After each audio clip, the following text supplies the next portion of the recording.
William was alive. Zazel had been beaten to death by William, and after he had beaten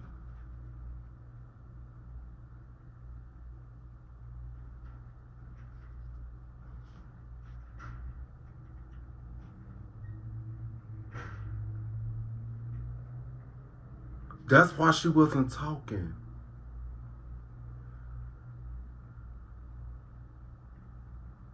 I am fucking speechless.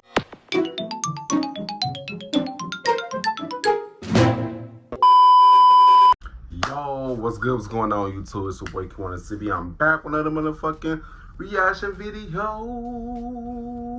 You know what I'm saying? Today's video was reacting to Mrballen. The girl died twice, horrifically. Damn. What the fuck? How the fuck you died twice? Y'all know Mrballen always, he good with the plot twists and shit in his videos. You know what I'm saying? You know what I'm saying? I love reacting to Mrballen, you know what I'm saying? If you it's your first time coming to my channel, welcome. How you doing? Hello, I'm Q1CB. How are you? Alright. But yeah, man, you got to give a thumbs up. You don't give a thumbs down. I don't know why. We don't care, just too, you know what I'm saying? Shout out to the person talking to me. I said shout outs to you, shout outs to you, shout outs to you. And don't forget to comment down below on what you guys want to see me react to or do this. And I got y'all, you know what I'm saying? YouTube squad. Let's get straight into this Mrballen video real quick. Let's get it. Yeah. Full screen, let's go. In 2015, a young man living in Honduras made his way to the local cemetery, and he found his wife's gravesite, and he leaned up against it and he quietly began to cry. Seconds later, something would happen inside of that cemetery that would not only cause the young man to go silent, get up, and start running, but it would also be caught on camera. But before we get into today's stories, if you're a fan of the strange, dark, and mysterious delivered in story format, then you've come to the right place, because that's all we do. Best storytelling on once a YouTube. week. So if that's of interest to you, please invite the like button to come to the zoo with you, and then cover them in honey and push them into the bear enclosure. Also, please subscribe to our channel and turn on all notifications so you don't miss any of our weekly uploads. Okay, let's get into today's stories.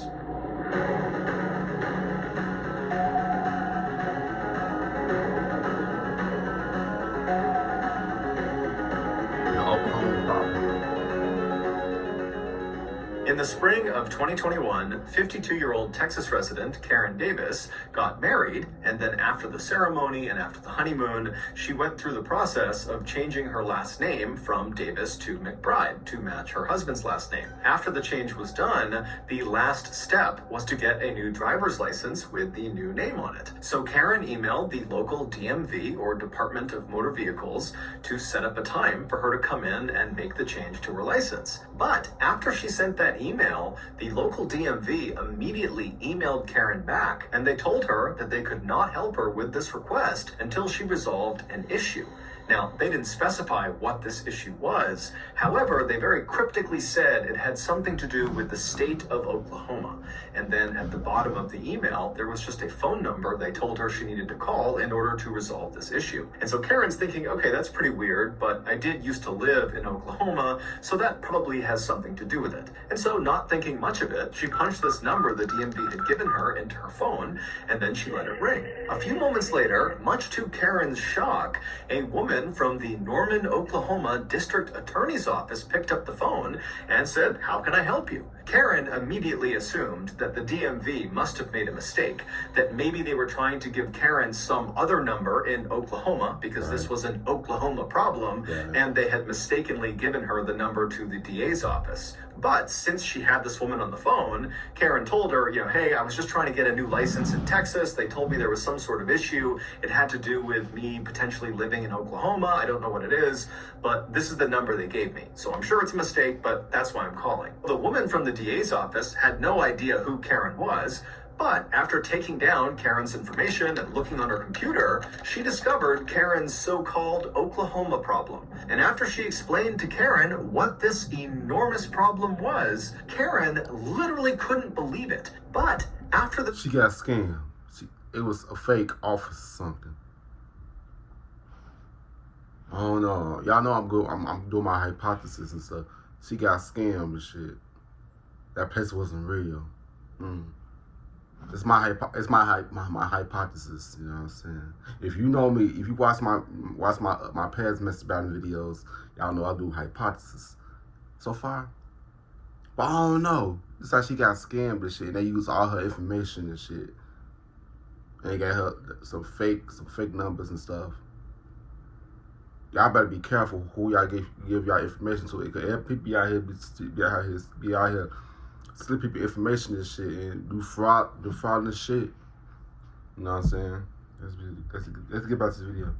Woman went over the details a few more times and really showed Karen that this Oklahoma problem was very, very real. Suddenly, everything in Karen's life made sense. For the last 22 years, Karen, who was incredibly smart and friendly and polite and never had a problem with anyone, had an incredibly hard time getting a job. Even jobs that she was extremely qualified for, she would get turned down for someone who was way less qualified. And then in the rare times that Karen did actually get hired, she would always get fired for no reason. And so Karen never understood why she was being treated this way until now. It would turn out 22 years earlier, which is when Karen's hireability issues began, she lived in Norman, Oklahoma, which is where the DA's office was that she would end up calling 22 years later. And when she was living in Norman, she lived with a roommate. And this roommate was this nice young man who had a couple of young kids. And one weekend, he went to the local movie store called Movie Place, and he rented the hit 90s movie, Sabrina the Teenage Witch, to watch with his kids. And after he was done watching this movie, he didn't return the VHS tape of Sabrina the Teenage Witch back to Movie Place. Now, normally, when this happened... so she forgot... She was in credit card debt and shit. Oh. Yeah, you know, if you don't... If you breath them with credit, you know, bring that shit back, they would charge you for that shit, and that shit adds up. Oh, throughout the years and shit. Oh, yeah, they fuck up your credit and shit. Oh, yeah, but that don't make sense, though. Oh, that's how it was back in the day. Watch the video. Store would just hit the card holder with lots of late fees, which was actually great for the movie store. They made lots and lots of money on individual people that just forgot to return their movies. And if the card holder just continued to hold on to this delinquent movie, at some point the movie store would just hit them with a final fee that basically accounted for the total cost of the VHS tape that they had effectively stolen. And then at that point, the matter was resolved. The card holder owned the VHS tape, whether they knew it or not, and the movie store simply moved on. But in this case, Movie Place in Norman, Oklahoma didn't think that was enough. And when Sabrina the Teenage Witch was not returned in a timely fashion, they pressed charges against the card holder. And the card holder was Karen Davis. The roommate had just borrowed her card. And somehow, these charges against Karen were never brought up to Karen. She was never contacted by anyone. And so for 22 years, she was technically a wanted felon. Meaning that shit is crazy, bro. That's what I'm saying, bro. That's why y'all gotta be careful of who y'all let y'all see y'all card, bro. Oh, man, bro. See, that person fucked up an opportunity for her, bro. That's because you didn't bring no motherfucking no VHS tapes back. Get the fuck out of here, bro. That's why you gotta be careful who you let buy your shit. You keep your name clear, bro. Cause they don't give a fuck about you, cause that's not them. That's your shit. Oh, people could be so. Oh. Let's watch the video. Oh. Every time one of her employers, either during the interview process or after she was hired, when they would run a criminal background check on her, it would pop up she was wanted for felony embezzlement. And so this was the reason she kept not getting jobs and kept getting fired from jobs. Since discovering these charges, Karen worked with the Norman, Oklahoma DA's office and got these charges dismissed. That's good. That shit You know what really crazy. makes me want to slap the like button with a tasseled wobble gong? Inflation. Prices are going through the roof right now, Yes. which is why I'm excited to partner with Current again. So thank you to Current for sponsoring today's video. Also, stick around to the end of this sponsored segment because I'm going to be sharing the best like button gags you all sent me a couple of weeks ago on Current during our last cash giveaway. Current is the mobile banking app that, unlike boring old banks, they actually help you take control of your money, which is more crucial than ever right now. Old banks, just like the like button, they just charge you fees and slow you down. But with Current, there are no monthly fees, and the app is super easy to use. And while other banks earn you basically nothing on your savings, with Current, you can earn over 40 times the national average. Because of the strain inflation is having on all of us, Current and I are giving away $2,500 to you all. For a chance to win part of the $2,500 giveaway, all you have to do is click the link down below, download Current, and then use my code BALLEN250. And now here are the top 5 like button gags we received. My favorite was from Regina. Please invite the like button to the zoo with you, and then cover them in honey, and then accidentally push them into the bear enclosure. Okay, back to the stories. Wait, bestie, don't press that skip button. Are you ready to earn your psychology Well, degree? bestie, I for It's also the skip this. You 100% fine though. online. What's wrong with mommy?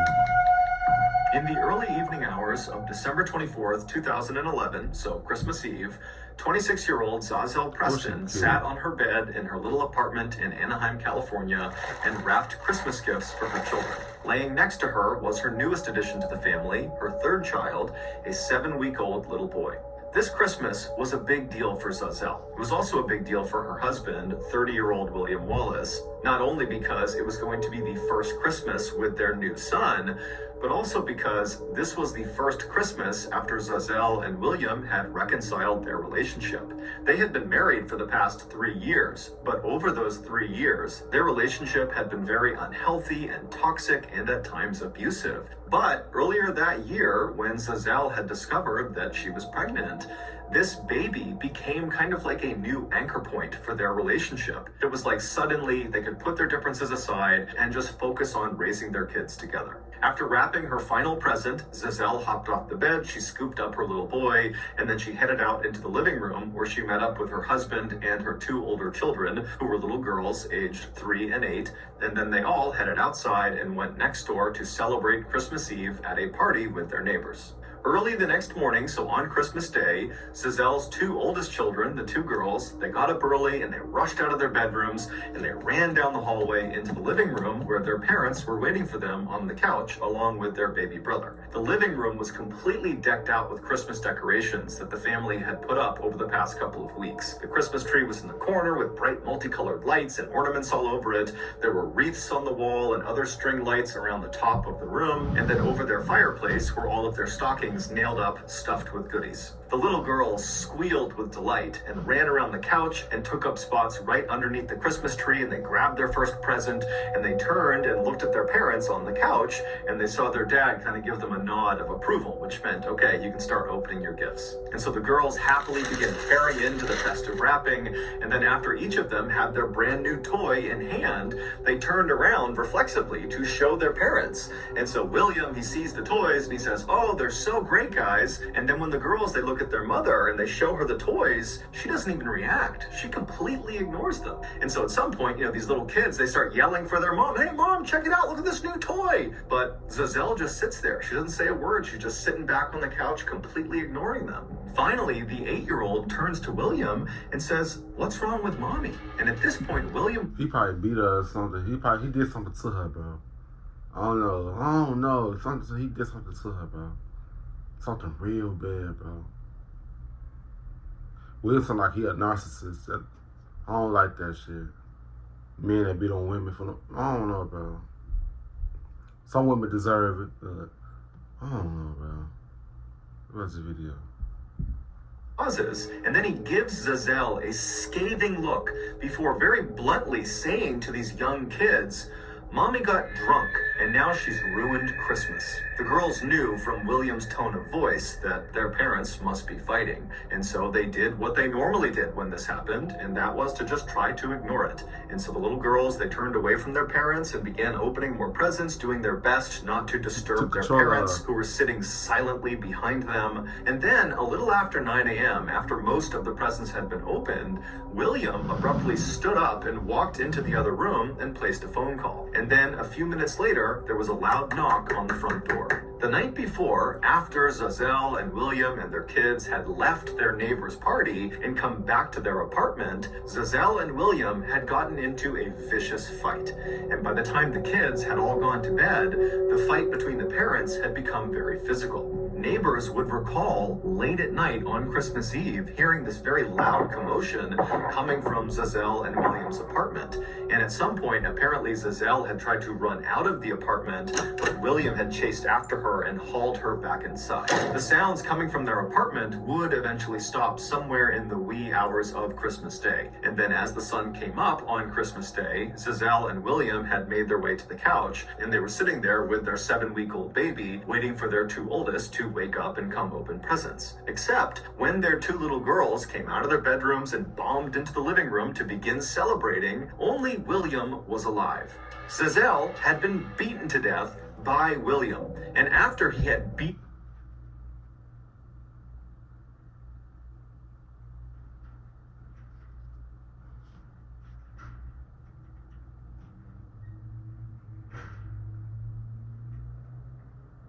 That's why she wasn't talking.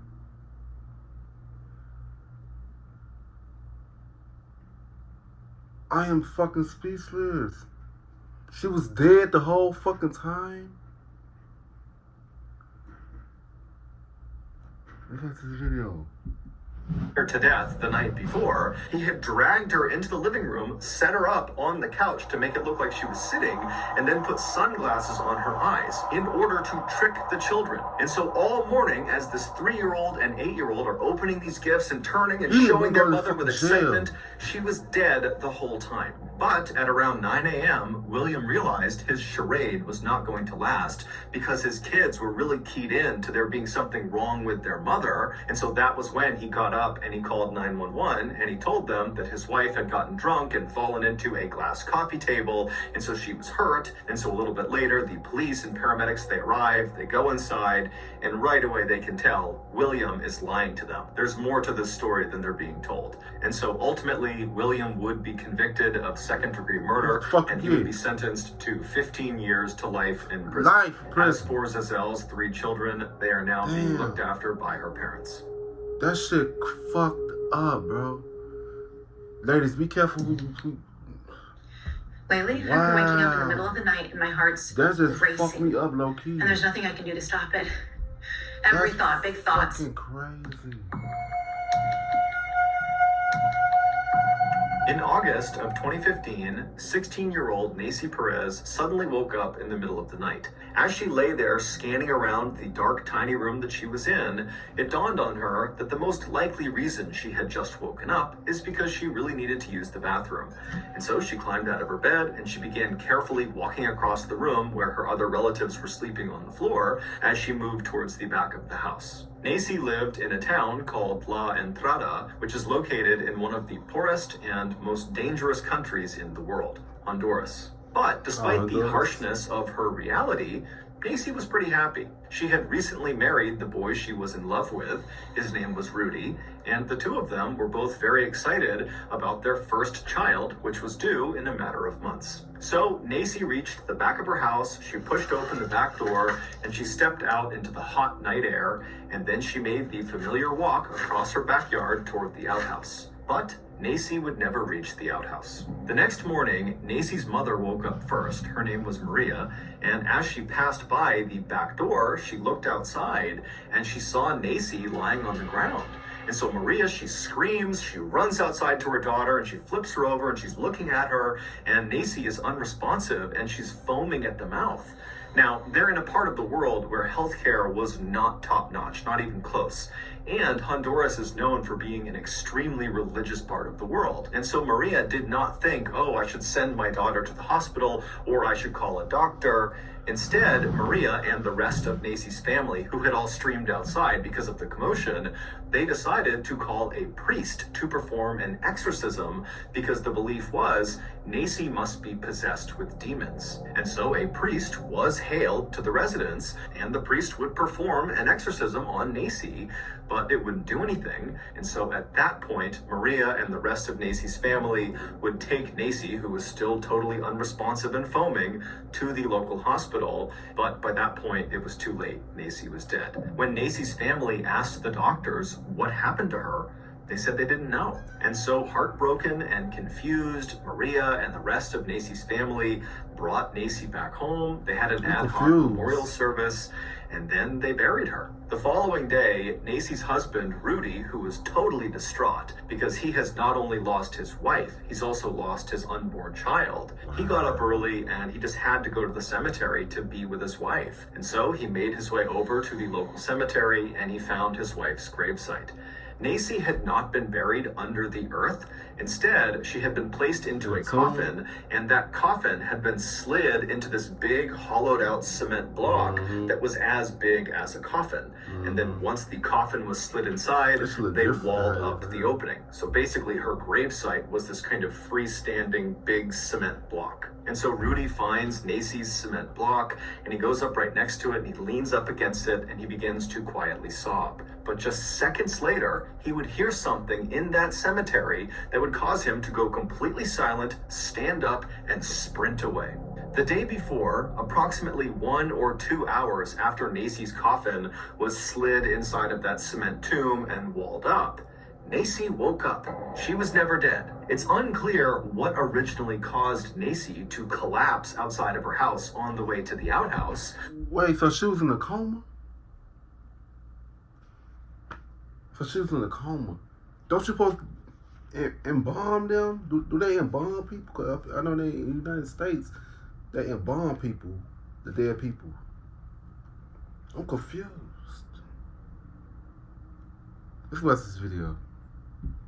But the two leading theories are, one, she had a severe panic attack caused by a nearby gunshot, or two, she had a severe episode of cataplexy. Cataplexy is the sudden, uncontrollable loss of muscle function, often brought on by very strong emotions. A mild case could be just having your knees buckle for a second.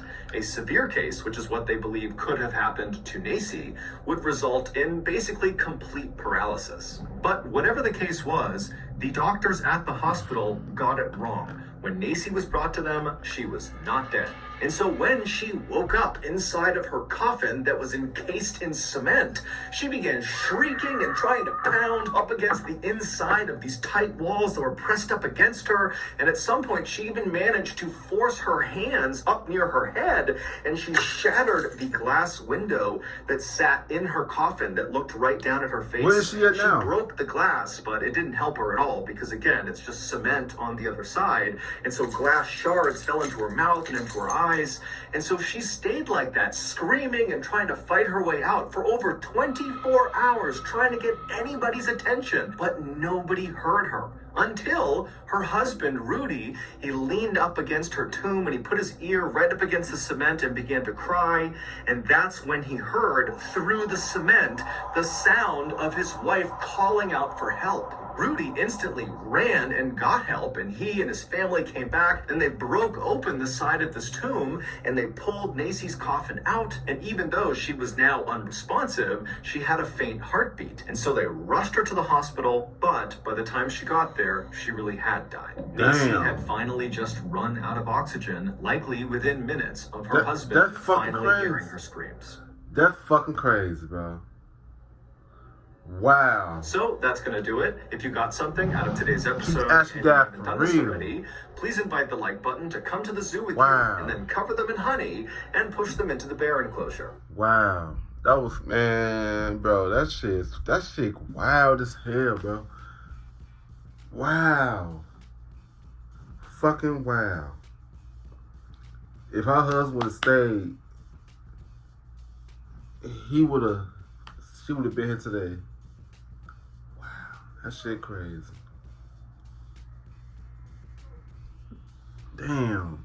But yeah, there was some interesting story. I love reacting to Mrballen because he good at that shit. Cause when he tells the stories, I be having pictures in my head about what's going on. That's how good of a storyteller that he is. I love his videos, you know what I'm saying? But what's one was y'all favorite part of the video, you know what I'm saying? Comment down below, you know what I'm saying? But if you like to give a thumbs up, if you don't give a thumbs down, kind of why, I really don't care, just you too, you know what I'm saying? Yeah, subscribe, see you guys next video. I love y'all. Peace out.